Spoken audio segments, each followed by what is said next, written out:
આપની વ્યાવસાયિક તેમજ અન્ય કોઈપણ પ્રકારની જાહેરાત વિઝ્યુઅલ સાથે પાલેજ ટાઈમ્સ યુટ્યુબ ચેનલ પર વ્યાજબી ભાવે પ્રસિદ્ધ કરી આપવામાં આવશે. Contact number 9033910470 7016773779. લેટેસ્ટ સમાચારો માટે પાલેજ ટાઈમ્સ યુટ્યુબ ચેનલને સબસ્ક્રાઇબ કરો.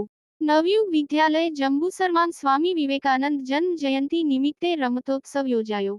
સ્વામી વિવેકાનંદ સમિતિના અધ્યક્ષ શ્રી વિશેષભાઈ ચૌહાણના માર્ગદર્શન હેઠળ સ્વામી વિવેકાનંદ જન્મ જયંતિ નિમિત્તે જંબુસર સ્થિત નવયુગ વિદ્યાલયમાં રમતોત્સવનું આયોજન થયું હતું. જેમાં સંગીત ખુરશીમાં પ્રથમ નંબરે વિદ્યાર્થીનીઓમાં મકવાણા દ્રષ્ટિ અને વિદ્યાર્થીઓમાં પટેલ આયુષ પ્રથમ નંબરે આવ્યા હતા, જ્યારે વોલીબોલની સ્પર્ધામાં ધોરણ 11ની ટીમ વિજેતા બની હતી. શાળાના આચાર્ય હિતેન્દ્રસિંહ ઠાકોરે વિશેષભાઈ ચૌહાણનો શાળા પરિવાર વતી આભાર વ્યક્ત કર્યો હતો. યાકુબ પટેલ, ભરૂચ.